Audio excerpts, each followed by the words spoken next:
Hello বন্ধুরা, সন্ধ্যা নদীর তীরে এই মনোরম ব্লক পার থেকে আপনাদের সকলকে জানাই স্বাগতম। আশা করি সবাই ভালো আছেন। আপনাদের আজকের দিনটি দারুণ কাটুক এই প্রত্যাশা নিয়ে শুরু করছি আজকের ভিডিও। পুরো সময়টা জুড়ে সাথে থাকুন, কারণ আজ আপনাদের দারুণ একটি জায়গা ঘুরিয়ে দেখাবো। নেসারাবাদ স্বরূপকাঠির বুক চিরে বয়ে চলা এই সন্ধ্যা নদীর অববাহিকায় গড়ে উঠেছে অনেক দর্শনীয় স্থাপনা। এরই ধারাবাহিকতায় নদী ভাঙন রোধে সরকারি উদ্যোগে এখানে প্রায় 1 কিলোমিটার জায়গা জুড়ে ব্লক দিয়ে বাঁধ নির্মাণের কাজ চলছে।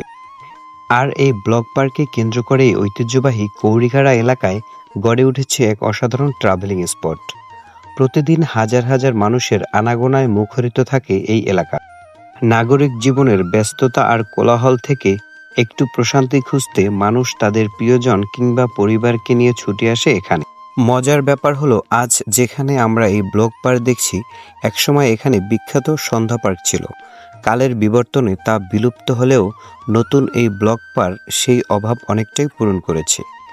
বিশেষ করে গোধূলি লগ্নে নদীর মোহনায় রূপ আর দক্ষিণের শীতল হাওয়া আপনার মনকে নিমেষেই প্রফুল্ল করে তুলবে। সুন্দর সময় কাটানোর জন্য এটি সত্যিই এক পারফেক্ট লোকেশন। ভিউয়ার্স, আপনারা যারা সোশ্যাল মিডিয়া ব্যবহার করে থাকেন তারা অবশ্যই অবগত আছেন, এবছর রোজার ঈদ থেকেই এই লোকেশনে মানুষের যাতায়াত এবং ট্রাভেলিং স্পট হিসেবে পরিচিতি লাভ করেছে। বর্তমানে সোশ্যাল মিডিয়ায় এই জায়গাটি ভাইরাল বলেই গণ্য করা হয়। প্রতিদিন হাজার হাজার দর্শকের উপচে পড়া ভিড় লক্ষ্য করা যায় এখানে আসলে। অনেক দিন থেকেই আমরা এখানে আসার জন্য বিশেষভাবে চেষ্টা করছিলাম, কিন্তু আসা হয় না। আজকে ছোট ভাই মাসুম এবং ভাইপো মিজানকে নিয়ে চলে এসেছি এই জায়গাটি ঘুরে দেখার জন্য। নদীমাতৃক বাংলাদেশের বরিশালে আমাদের অবস্থান হওয়ার কারণে ভৌগোলিকভাবেই আমাদের এলাকায় প্রত্নতাত্ত্বিক স্থাপনা একটু কম লক্ষ্য করা যায়, তাই এখানে ট্রাভেলিং স্পটও কম। নতুন যদি কোনো ট্রাভেলিং স্পট হয় সেখানে আমরা অতি আগ্রহের সাথে ঘুরতে যাই। যাই হোক, অনেক কথাই তো হলো, এখন আসা যাক এই জায়গাটিতে আপনারা কিভাবে আসবেন। মিয়ারহাট বন্দর থেকে দক্ষিণ দিকে মাত্র 5 মিনিটের পথ পাড়ি দিলেই আপনি এসে পৌঁছে যাবেন এই সুন্দর লোকেশনটিতে।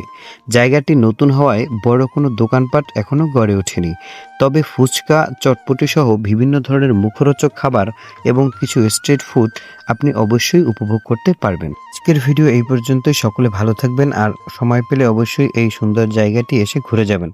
ভিডিওটি আপনার কেমন লেগেছে এবং জায়গাটি কেমন লেগেছে অবশ্যই কমেন্টস করে জানাতে ভুলবেন না।